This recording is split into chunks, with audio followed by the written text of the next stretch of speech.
서로 돌아보며 인사합시다. 주님의 마음으로 사랑합니다. 주님의 마음으로 사랑합니다. 주님의 마음으로 환영합니다.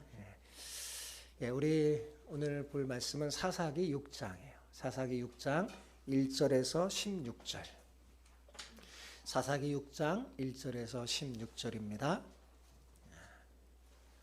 여기에 있으니까요. 저랑 함께 봉독합시다. 교독합시다. 제가 먼저 읽겠습니다.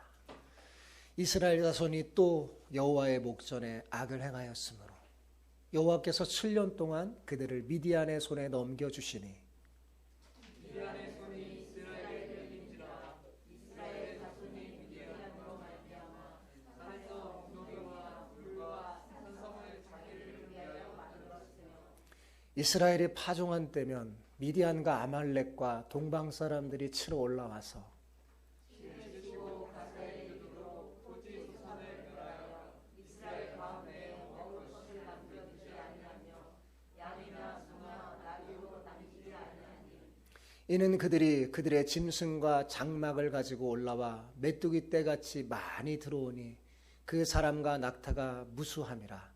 그들이 그 땅에서 들어와 멸하려 하니 이스라엘이 미디안으로 말미암아 궁핍함이 심한지라. 이에 이스라엘 자손이 여호와께 부르짖었더라. 이스라엘 자손이 미디안으로 말미암아 여호와께 부르짖었으므로 여호와께서 이스라엘 자손에게 한 선지자를 보내시니 그가 그들에게 이르되 여호와께서 이같이 말씀하시기를 이스라엘의 하나님 내가 너희를 애굽에서 인도하였으며 너희를 그 종되었던 집에서 나오게 하여 애굽 사람의 손과 너희를 학대하는 모든 자의 손에서 너희를 건져내고 그들을 너희 앞에서 쫓아내고 그 땅을 너희에게 주었으며 내가 또 너희에게 이르되 나는 너희의 하나님 여호와이니 너희가 거주하는 아모리 사람의 땅의 신들을 두려워하지 말라 하였으나 너희가 내 목소리를 듣지 아니하였느니라 하셨다. 여호와의 사자가 아비에셀 사람 요아스에게 속한 오브라에 이르러 상수리 나무 아래 앉으니라. 마침 요아스의 아들 기드온이 미디안 사람에게 알리지 아니하려 하여 밀을 포도주 틀에서 타작하더니 여호와의 사자가 기드온에게 나타나 이르되 큰 용사여 여호와께서 너와 함께 계시도다 하매 기드온이 그에게 대답하되 오 나의 주여 여호와께서 우리와 함께 계시면 어찌하여 이 모든 일이 우리에게 일어나나이까. 또 우리 조상들이 일찍이 우리에게 이르기를 여호와께서 우리를 애굽에서 올라오게 하신 것이 아니냐 한 그 모든 이적이 어디 있나이까. 이제 여호와께서 우리를 버리사 미디안의 손에 우리를 넘겨주셨나이다 하니 여호와께서 그를 향하여 이르시되 너는 가서 이 너희 이모 이스라엘을 미디안의 손에서 구원하라. 내가 너를 보낸 것이 아니라 하시니라. 그러나 기드온이 그에게 대답하되 오 주여 내가 무엇으로 이스라엘을 구원하리이까. 보소서 나의 집은 므낫세 중에 극히 약하고 나는 내 아버지 집에서 가장 작은 자니이다 하니 여호와께서 그에게 이르시되 내가 반드시 너와 함께 하리니 내가 미디안 사람 치기를 한 사람 치듯 하리라 하시니라. 아멘. 고려 말 한반도는 왜구의 침입으로 몸살을 앓았습니다. 아니 몸살을 앓을 정도가 아니라 해안 지역은 물론 내륙과 북쪽 지역까지 확 다 휩쓴 왜구는요 거의 전국가적인 위기 상황을 초래했어요. 한국사 연대에 보면 공민왕이 등극한 1351년부터 40년 동안 거의 매년 왜구들이 침입해서요 참 우리를 괴롭혔다고 기록되어 있습니다. 왜구들은 주로 식량을 약탈해 갔어요. 이 때문에 조선 왕조는요, 이 왜구의 침입을 막기 위해서 삼포를 개항하고 매년 세견선을 통해서 일본에게 엄청난 양의 물자를 공급했어요. 이것은 일종의 회유책이었죠. 곡물 바칠 때니까 제발 좀 우리 좀 괴롭히지 말라라는 거죠. 여러분 이것이 우리나라의 슬픈 역사입니다. 마치 왜구 때문에 우리 선조들이 정상적인 생활을 하지 못하고 고통 속에 있는 것처럼 본문의 이스라엘 백성도 미디안이라는 이 족속 때문에 엄청 괴로움을 당했어요. 물론 그 이유는 오늘 본문 1절에 나왔듯이 이스라엘 백성들이 또 여호와의 목전에서 악을 행했기 때문입니다. 여러분 가만히 자세하게 보면 어때요? 위기 때만 되면 여호와께 돌아왔다가 하나님의 은혜를 베풀어 주셔서 구원해 주고 평안하면 어떻게 돼요? 다시 악을 행하는 이 악순환이 반복되고 있습니다. 이제 이스라엘의 이 악순환의 고리는요, 점차 고질병 증세를 드러내고 있어요. 여러분, 이들은 왜 이럴까 생각하지만 가만히 보면 우리도 참 이들을 닮았음을 알 수 있습니다. 그죠? 우리도 자꾸 같은 실수를 자꾸 반복하고 자꾸 또 넘어지고 그래요. 그런데 여러분, 하나님은요, 죄악에 빠진 자기 백성을요, 그대로 내버려 두실 수가 없습니다. 내버려 두지를 않으세요. 왜요? 아버지시니까요. 여기 부모된 여러분, 여러분의 자녀를 내버려 두는 부모가 있습니까? 없잖아요. 예, 아무리 자식이 잘못하고 헛된 길로 간다 할지라도 포기하는 부모는 없어요. 그죠? 내버려 두지 않습니다. 그래서 하나님께서는요, 이번에는 이 사막 지역에서 활동하고 있는 미디안, 유목민인 미디안의 손에 의해서 7년 동안 괴롭힘을 당하게 했어요. 그러니까 미디안은 하나님의 일종의 뭐예요? 회초리인 셈입니다. 몽둥이였어요. 여러분, 하나님의 백성이 하나님의 통치를 거부하고 이 땅의 가치관으로 살면 어떻게 되냐? 내가 하나님의 자녀라는 걸 잃어버려요. 내 정체성을 잃어버리고 하나님의 복을 누리지 못하게 됩니다. 하나님께서는요, 이런 자기 백성을 내버려 두시지 않습니다. 징계와 채찍을 통해서라도 반드시 회복시켜 주세요. 이때 정말 중요한 게 뭐냐면 우리의 태도입니다. 여러분, 책망을 받을 때, 징계를 받을 때 우리의 태도가 정말 중요해요. 여러분, 하나님의 징계는요, 우리를 망하게 하려는 게 절대 아니죠. 하나님의 징계의 목적은 뭘까요? 우리를 회복시켜 주시려는 겁니다. 우리를 정말 사랑하셔서 하나님께서 우리에게 징계를 주시는 거예요. 그러므로 징계를 받을 때 자신을 돌아보고 고치고 이렇게 진심으로 돌이키는 사람, 그 사람이 어떤 사람? 그 사람이 정말 지혜로운 사람이에요. 여러분, 잠언이 지혜의 책이잖아요. 그 잠언의 지혜의 책의 핵심 메시지가 뭐냐? 돌이키는 거예요. 돌아서는 거. 나의 잘못을 깨닫고 돌아서는 사람이 지혜로운 사람입니다. 예배를 드릴 때, 말씀을 들을 때 깨닫고, 아, 내가 이런 부분이 문제가 있었구나 라고 깨닫고 돌이키는 사람, 그 사람이 정말 지혜로운 사람입니다. 여러분, 오늘 옆 사람에게 이렇게 축복하면서 인사합시다. 징계의 목적을 이루는 복된 사람이 되길 축복합니다. 이렇게 시작. 징계의 목적을 이룰 복된 사람이 되길 축복합니다. 자, 외웠죠? 징계의 목적을 이루는, 시작. 징계의 목적을 이루는 복된 사람이 되기를 축복합니다. 예. 징계의 목적이 뭐죠? 회복. 예. 하나님의 징계의 목적은 뭐라고요? 회복입니다. 회복이에요. 예. 그래서 징계를 달게 잘 받은 사람은 회복을 경험해요. 그리고 하나님의 회복은요, 더 좋게 하세요. 하나님의 회복은 더 풍성해져, 더 행복하게, 더 복되게 하십니다. 여러분, 이스라엘 백성의 문제점은 뭐냐? 정체성의 문제예요. 거룩한 싸움을 싸워야 할 백성들이 자기가 누군지 모르는 거예요. 이스라엘 백성은 가나안에 들어가면 하나님의 언약 전자로서 거룩한 싸움을 싸워야 되는데 그걸 잊어버렸어요. 자기 정체성을. 그리고 안 싸워요. 그리고 가나안에 들어가 봤더니 가나안의 제약된 문화가 좋아 보입니다.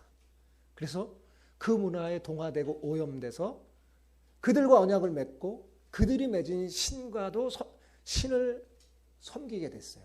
그 결과 오늘 이렇게 이스라엘의 어려움을 초래하게 된 겁니다. 정체성을 상실한 이스라엘 백성. 자, 아까 제가 그랬죠. 하나님의 백성이 하나님의 통치를 거부하고 세상의 가치관에 따라 살면 어떻게 돼요? 복을 잃어버린다 그랬죠.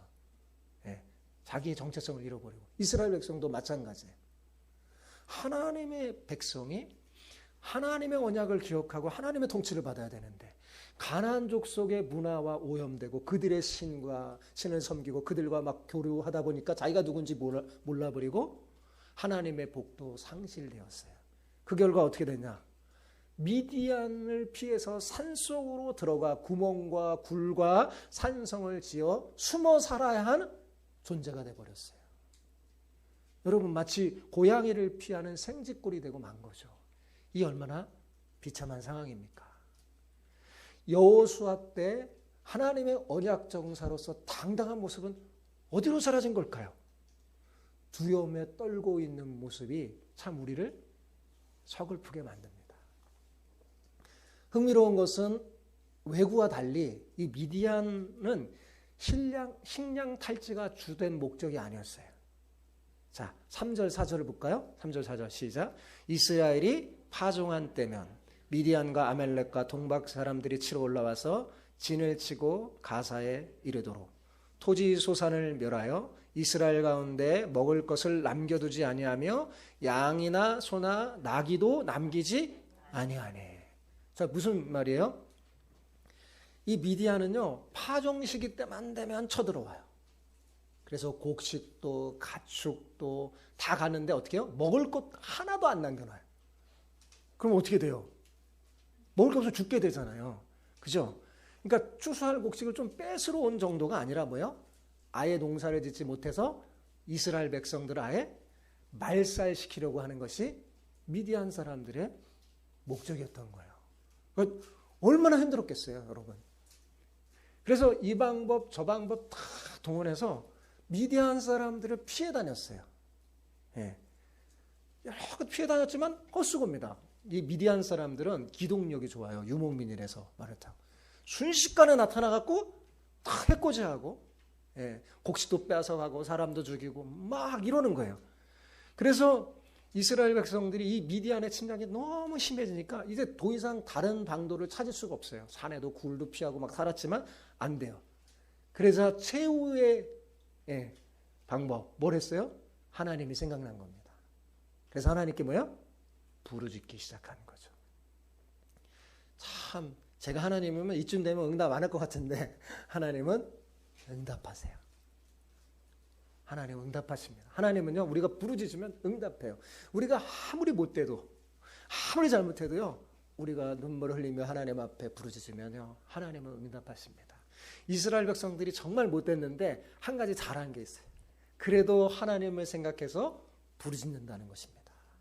여러분, 그리스도인이 부르짖으면 문제의 해결을 붙잡을 수 있어요. 어려울 때 정말 우리가 할 수 있는 최선의 방법이 뭐냐? 부르짖는 거예요. 내가 이렇게 못됐는데 내가 이렇게 어떻게 내가 부르짖을 수 있을까? 그렇게 생각하지 마시기 바랍니다.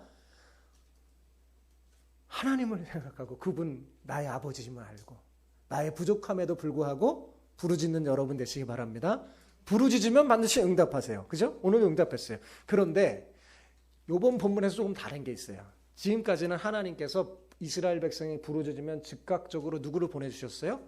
구원자를 보내줬어요. 사사들.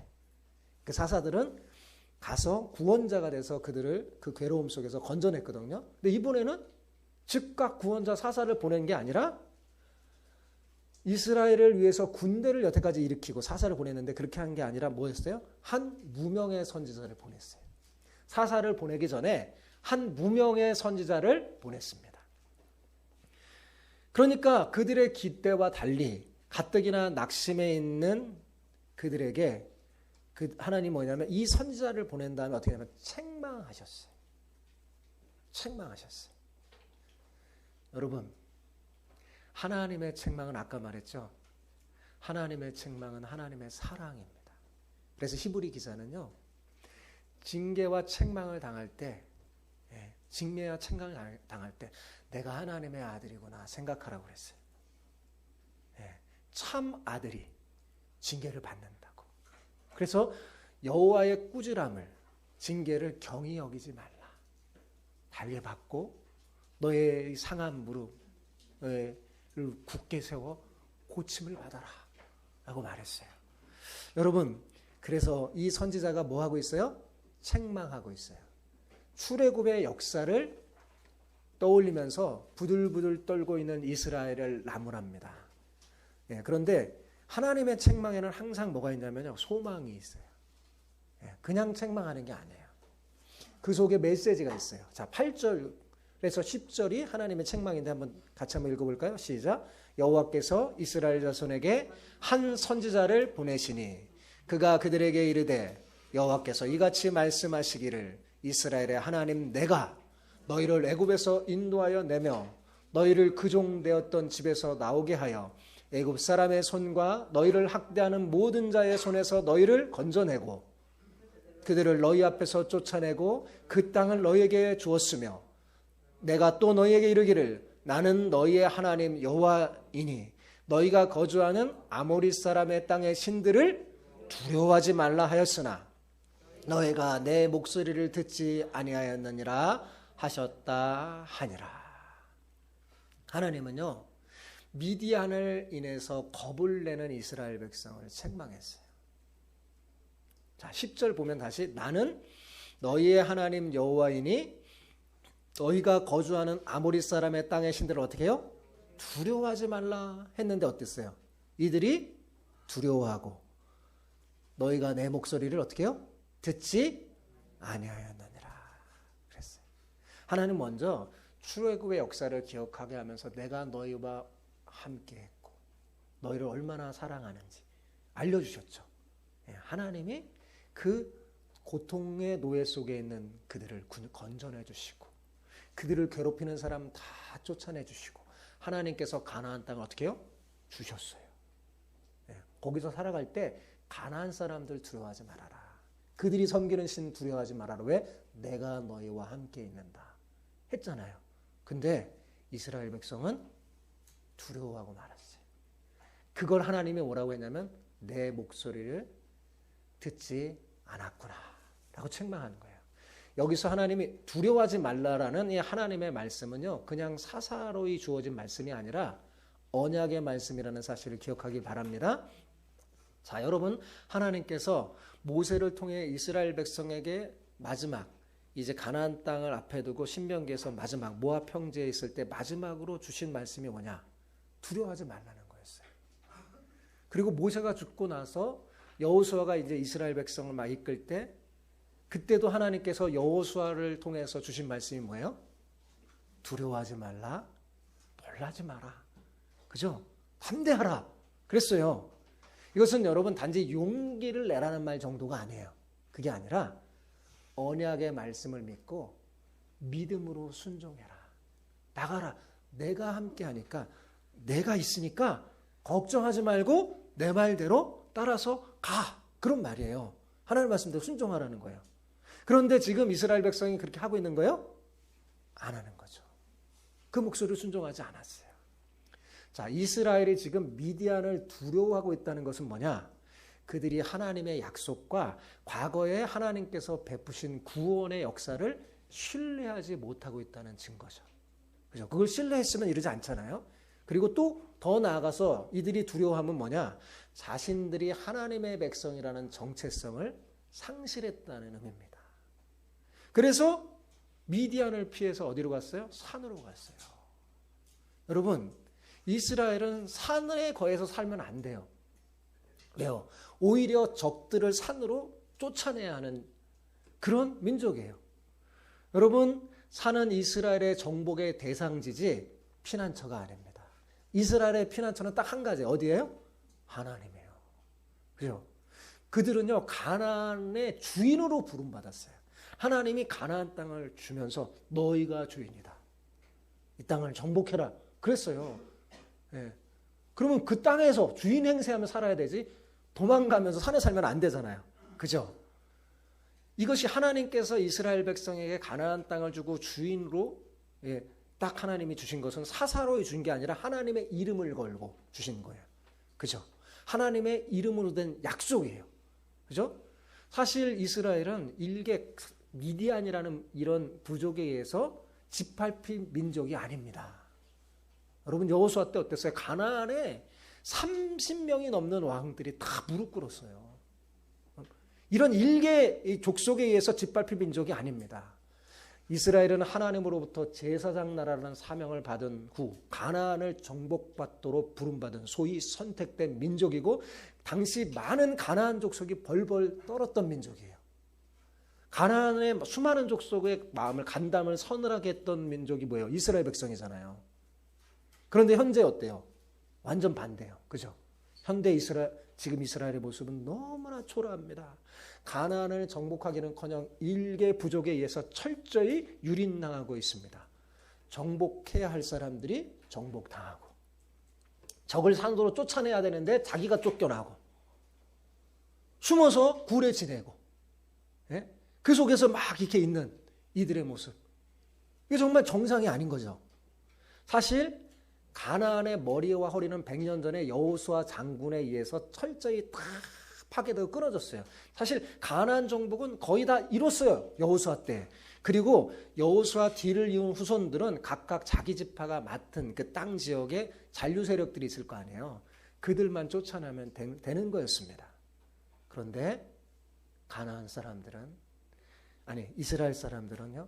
가나안 사람들의 사는 그 모습, 그 부족, 그 문화에 오염돼 버리고 그들과 타협하고 그들이 누리는 물질과 쾌락. 가나안의 이 문화는요. 쾌락의 문화거든요. 예. 그 문화 앞에서 완전히 동화됐어요. 그래서 마침내 그들은 가나안을 정복하는 대신 오히려 가나안의 신에 의해서 역정복을 당한 거죠. 예. 맨 처음에는 좋았어요. 좋은 것 같았어요. 근데 나중에는 어떻게 돼요? 쫓겨나는 신세가 돼버리고 만 거죠. 자, 여러분 여호수아서를 읽어보면 그 이스라엘 백성이 딱 이제 가나안 땅에 딱 들어가요. 첫 번째 딱 들어간 때 그 사건이 뭐냐면 만나가 그칩니다. 만나가 더 이상 내리지 않아요. 광야 때 계속 내렸던 만나가 내리지 않고 성경에 보면 그 땅 소산 열매를 먹었다라고 기록돼 있어요. 그거는 굉장히 상징적인 의미인데 어떤 상징이냐면 이제 이스라엘이 가나안의 주인이라는 것을 보여주는 상징이에요. 너희가 이제 저 가나안 땅의 열매를 먹고 사는 주인이다 라고 하나님이 보여주는 거죠. 그런데 지금 이스라엘은 어때요? 전혀 주인 행세를 하지 못하고 있죠. 누가 주인 행세예요? 오히려 미디안 사람들이. 그죠? 하나님 나라가 이방인의 손에 유린당하고 하나님의 백성은 그 땅을 차지하지 못한 채 산으로 쫓겨나고 있으니 하나님의 나라가 흔들리고 있는 겁니다. 하나님께서 이 이스라엘 백성을 가나안 땅에 보낸 것은 그들이 거기서 하나님의 나라를 이루라는 거였어요. 하나님의 통치를 받은 아름다운 나라. 누군가 위에서 누군가를 짓밟는 그런 세상의 나라가 아니라 모두가 하나님 앞에 평등하며 서로가 섬기고 사랑하는 복된 하나님의 나라. 그 나라를 이루려고 그 사명을 주고 보냈는데 이들이 오히려 쫓겨나고 있으니까 하나님의 나라가 이루어지겠어요?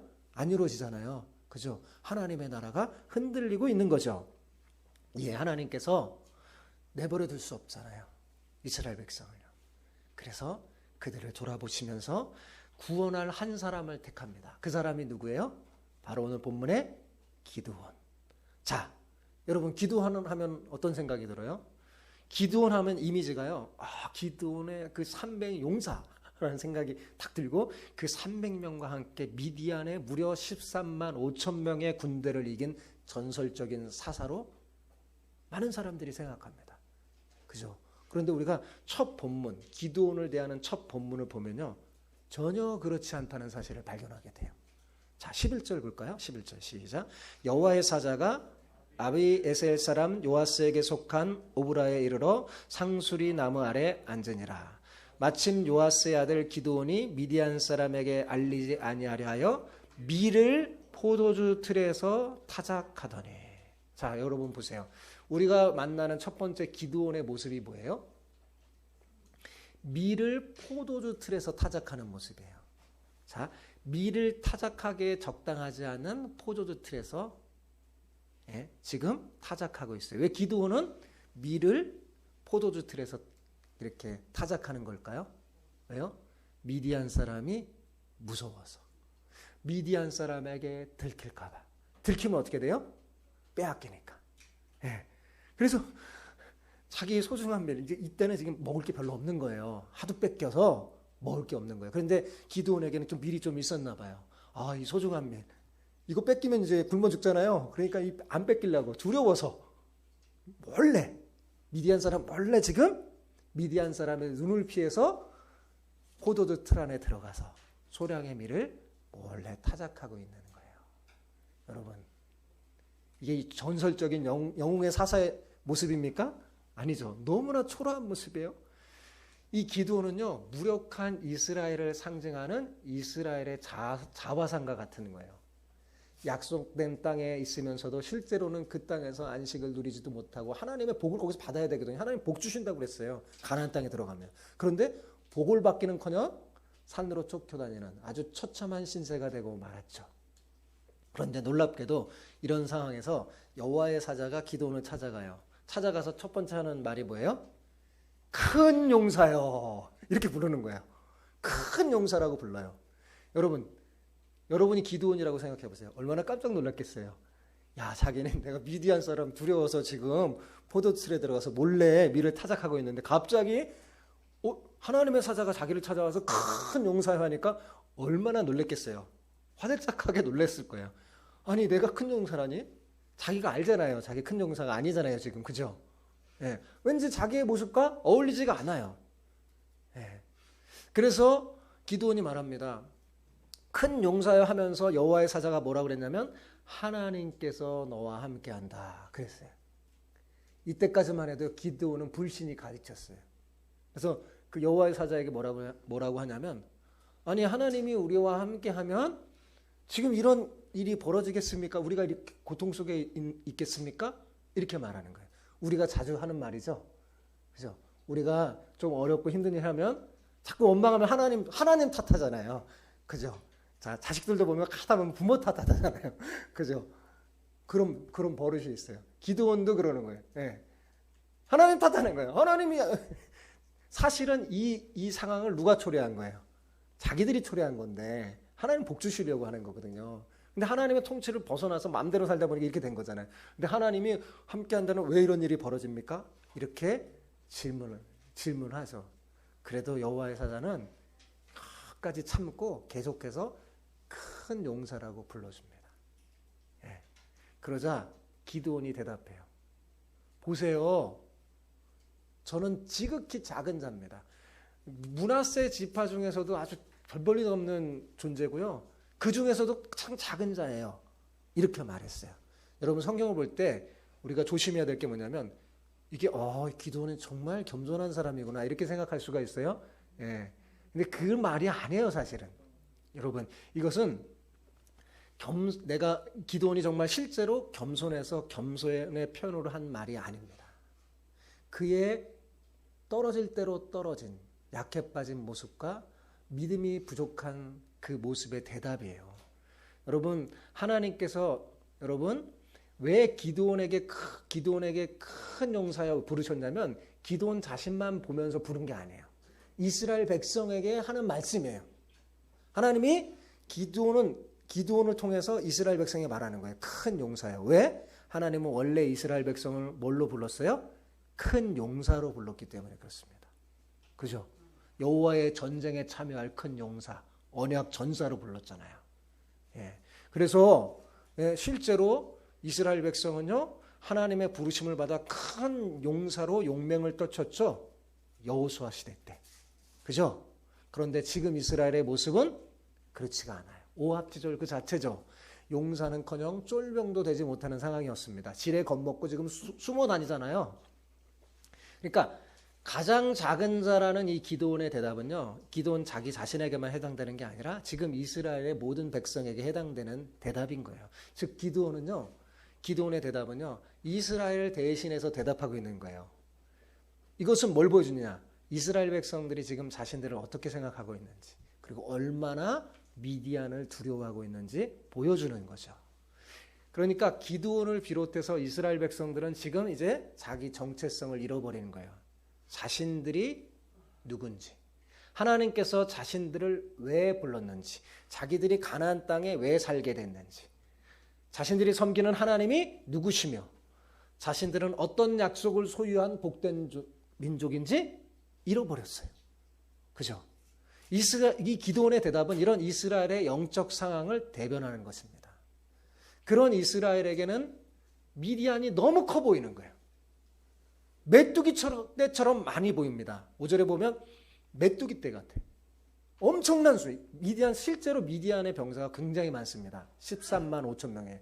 보니까 정말 메뚜기 떼 같죠? 그러니까 내 자신의 정체성을 잃어보니까 미디안의 정체성이 커 보이는 거예요. 여러분, 그리스도인의 정체성을 잃어보면 세상이 커 보여요. 세상의 문제가 더 커 보여요. 너무 커 보여서 쪼그라들어요. 그래서 하나님께서 이스라엘의 관점을 수정해 주면서 정체성을 바로잡아 줍니다. 그게 16절이에요.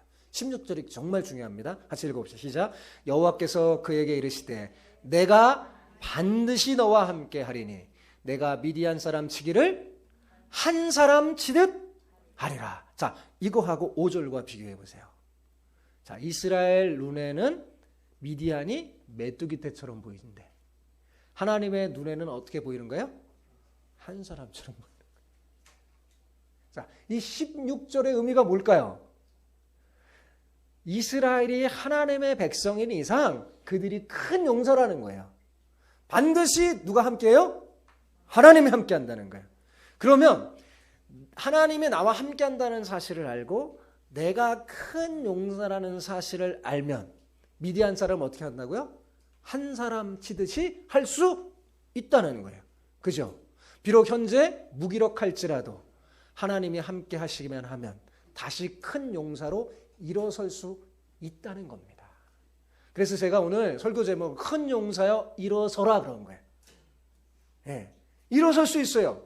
주저앉아 있는 이스라엘 백성에게 정체성을 회복시켜주고 너는 원래 큰 용사다. 너는 큰 용사야. 내가 함께 하잖아. 내 백성은 원래 큰 용사야. 일어나라. 예. 그래서 하나님이 함께 하심으로 이스라엘을 큰 용사의 나라로 지금 이 말 속에는 어떤 의지가 담겨 있는 거예요? 하나님의 의지가 담겨 있는 거예요. 내가 다시 너를 큰 용사로 삼아서 큰 용사의 나라로 회복시켜 주겠다 하면서 하나님이 용기를 주는 거죠. 정체성을 주면. 너 원래 그런 사람이 아니야. 너희 쫓겨다닐 존재가 아니야. 내가 함께 할게. 큰 용사야. 일어나라. 하나님이 하시는 거죠.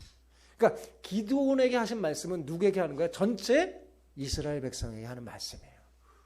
여러분 1930년대 초 미국인들은요 대공황으로 절망 속에 빠져 있었습니다. 이 어려운 시기에 대통령이 된 사람, 여러분이 잘 아는 사람인데 누군 줄 아세요?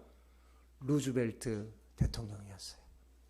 루즈벨트 대통령은요 소아마비를 앓고 있는 사람으로 제대로 걷지 못하는 장애인이었습니다.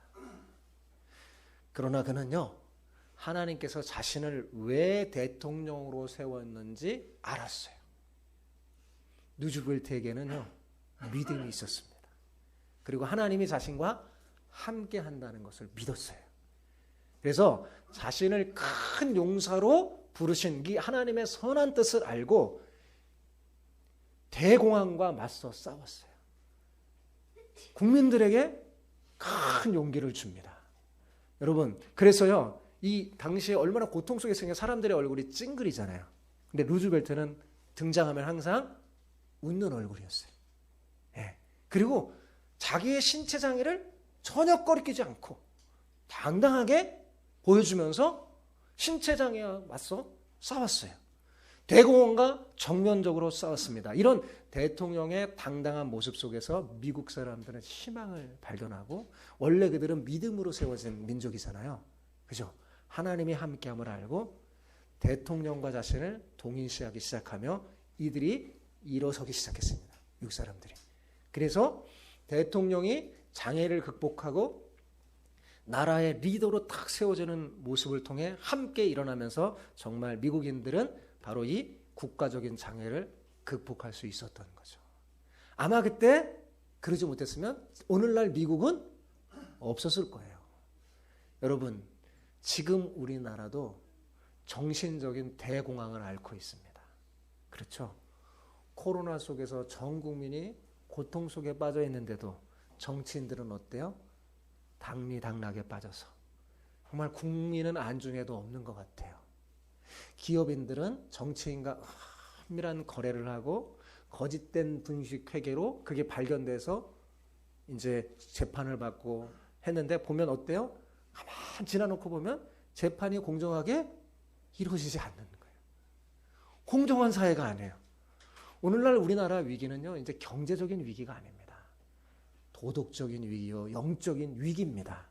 지금 우리나라는 중병을 앓고 있어요. 그 근본 원인은 사람들이 죄를 짓는데요, 겁을 내지 않습니다. 죄를 짓다가 발각돼도요, 부끄러워하지 않아요. 음란한 짓을 하다가 발견돼도요, 조금도 부끄러워하지 않습니다. 왜 그럴까요? 마음속에 하나님을 두려워하는 마음이 없기 때문입니다. 지금 우리나라는요, 가난의 음란하고 죄악된 문화가요, 암세포처럼 독버섯처럼 번져 있습니다. 그런데 더욱 우리 마음을 아프게 하는 게 뭐냐면 그리스도인들마저 이 죄악된 문화에 오염되고 있다는 사실이죠. 여러분, 심심치 않게 신문지상에 등장하는 이름들, 그리스도인의 이름이 얼마나 많습니까? 알고 봤더니 저 사람이 교회 집사래, 장로래, 목사래 막잖아요.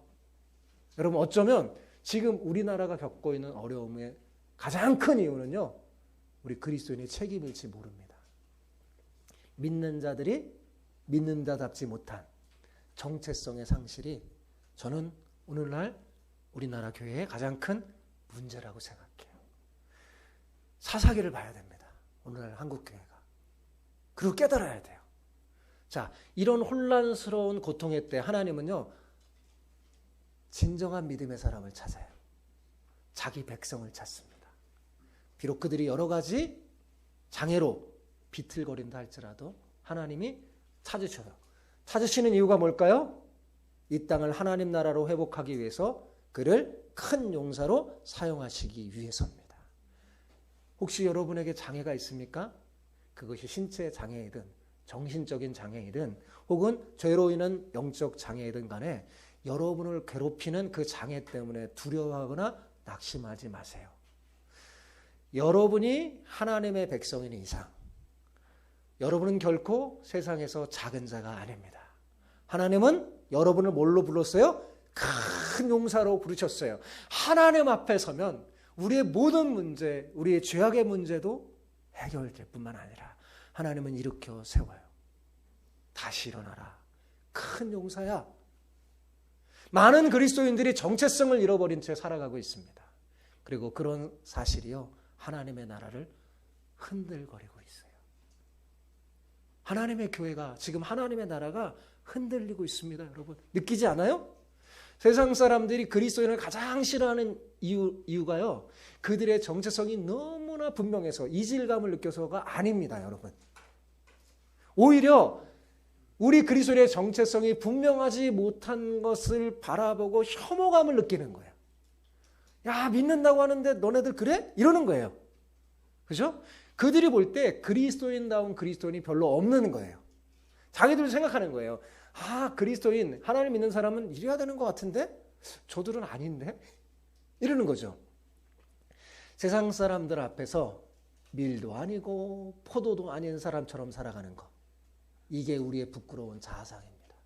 이렇게 살면 이스라엘 백성의 고통을 겪게 되는 거예요. 여러분, 밀밭과 포도나무 사이에서 머뭇머뭇거리는 그리스도인이 얼마나 많습니까? 기도원처럼 몰래, 내가 하나님 믿는 사람인데 몰래 마치 안 믿는 사람인 것처럼 숨기면서 밀을 포도주 틀에서 타작하고 있는 사람 얼마나 많아요. 밀인데 포도인 척하고 포도주 틀 앞에 타작되기를 기다리는 그리스도인. 이것은 부끄러운 모습입니다. 여러분, 하나님의 나라의 정체성은요, 하나님의 백성들이 결정해 가는 거예요. 우리의 정체성이 분명하면요, 하나님의 나라도 분명해집니다. 우리가 거룩하면 하나님의 나라도 거룩해요. 그러나 하나님의 백성이 정체성을 상실하고 세상의 가치관대로 살아가면요, 하나님의 복을 상실한 채 하나님의 나라가 흔들거리는 거예요. 왜요? 하나님의 백성이 흔들리기 있기 때문이죠. 여러분의 직장에서, 사업장에서, 학업 현장에서 여러분 정체성을 분명히 하세요.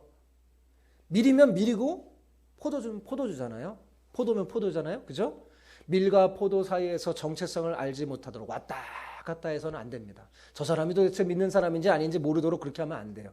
정체성을 분명히 하십시오. 그것이 하나님이 원하시는 첫 번째예요. 여러분, 요셉이 보디발의 아내에서 어떻게 아내 앞에서 뭐 했어요? 정체성을 분명히 했잖아요. 나는 하나님을 섬기는 사람입니다. 내가 이런 죄악을 범할 수 없습니다. 그죠? 그것 때문에 손해를 봤어요. 그것 때문에 감옥에 갔잖아요. 그래도 자기의 정체성을 분명히 했어요. 그것이 요셉이 성공하는 비결이었습니다. 요셉 이야기는 평범한 사람들이 하나님의 나라의 백성으로 살아가기 위해서 가장 중요한 것이 무엇인지 보여주는 거예요. 뭐예요? 정체성을 분명히 하라는 거죠. 감옥에서도 그는 정체성을 분명히 했습니다. 그랬더니 반대로 어떻게 해요? 사람들이 따르잖아요. 여러분, 밀이면 타작마당으로 가고 포도면 포도주 틀로 가져가야 되잖아요. 그죠? 어둡지 않게 밀이 포도주 틀 앞에 있으면요, 이곳도 저곳에서도 인정받지 못합니다. 하나님 나라의 백성임을 분명히 하며 살아가는 여러분 되시기 바랍니다. 이 시대에 더 그래야 돼요. 주의를 구별하여 섬기는 문제도, 돈을 버는 목적과 돈을 사용하는 책임 앞에서도 하나님의 백성으로 사십시오. 그리스도인의 정체성은요, 그리스도인의 거룩함이에요. 그리고 교회의 정체성은요, 교회의 순결입니다. 여러분, 교인이 늘어날 때 교회가 부흥하는 게 아니에요. 겉은 부흥처럼 보이지만 진짜 부흥이 아니에요. 진정한 부흥은 뭐냐? 정체성을 바르게 하는 그리스도인이 늘어날 때 비로소 교회가 부흥하는 겁니다. 하나님의 나라가 확장되는 거예요. 믿음이 바른 한두 사람 통해서도 하나님은 하나님의 나라를 세상에 가득하게 하시는 거예요. 사랑하는 성도 여러분, 지금 하나님이 여러분을 부르고 계십니다. 큰 용사여, 주 마음 성도들이여, 이제 일어나라. 내가 반드시 너와 함께 하겠다. 걱정하지 마라. 두려워하지 마라. 너 정체성을 분명히 하면서 나가라. 네, 내가 반드시 너와 함께 하겠다. 여러분, 주님이 부르시는 이 말씀 앞에 아멘으로 응답하는 저와 여러분이 되시길 바랍니다. 네, 그러면 하나님께서 반드시 여러분과 함께해서요, 여러분이 지금까지 체험해보지 못한 놀라운 큰 부흥의 역사를 체험하게 될 것입니다. 지금 이 위기의 시기에는요, 우리에게 기회예요. 내가 다시 큰 용사로 설 수 있는 기회임을 잊지 마시고 이 부르심에 응답하여 하나님의 능력을 체험하는 여러분 모두가 되기를 축복합니다.